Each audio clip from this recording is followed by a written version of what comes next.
രാമായണം തുടർച്ച.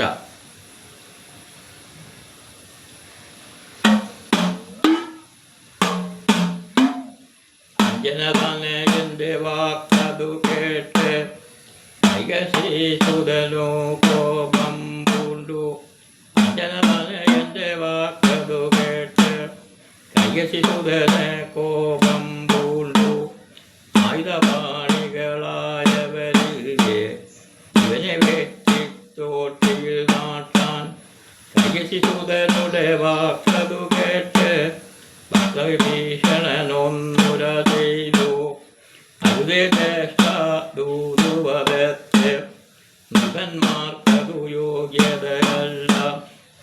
വാനരശൗര്യം വാലിൻ മുകളിൽ അഗ്നി കൊളുത്തി വിടുവിന്നവരെ.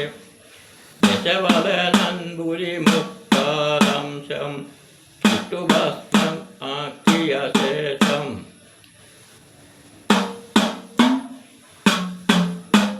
വാരിതയിൽ കുളിച്ചൂത്തു കഴിച്ച് അച്യുതഭാവേവെന്നു മറിച്ചു. വാരിതയിൽ കുളിച്ചൂത്തു കഴിച്ച് രാഘവപാദേ ചെന്നു ഗമിച്ചു. രാവണചേഷ്ടിലമൊക്കെ അറിഞ്ഞ് യുദ്ധം ചെയ്യുവാനങ്ങു മുതിർന്നു. വാനരപ്പട തന്നുടെ മധ്യേ മന്ദി കണ്ടു വിളങ്ങി രാമൻ.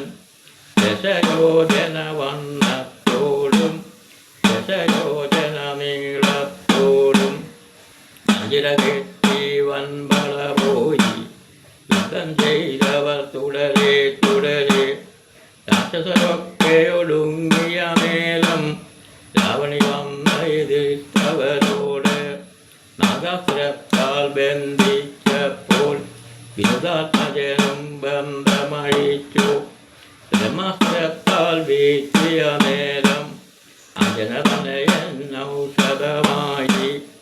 അവമകന്നൊരു ലക്ഷ്മണവീരൻ ഇന്ദ്രജിത്തിനെ വധവും ചെയ്തു. രാക്ഷസരൊക്കെ മുടിഞ്ഞൊരു നേരം രാവണൻ ചെന്നു എതിർത്തവരോട് ഹേമഴ പോലെ ശരവട്ടം തൂകി. രാമൻ എന്നമരന്മാർ മനപതി ചേരിച്ചിട്ടും കുറവില്ലവനുടെ വാക്കുകളേക്കും.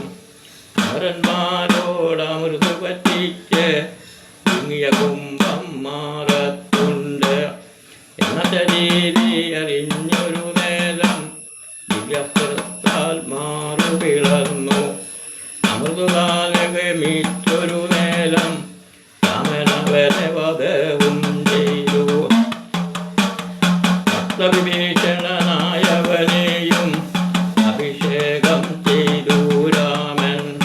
ഇരയും സുമിത്രാത്മജനുമായി അനുമായി മുഖമോടെ അയോധ്യാപൂക്കി. സുമിത്രാത്മജനും സീതയും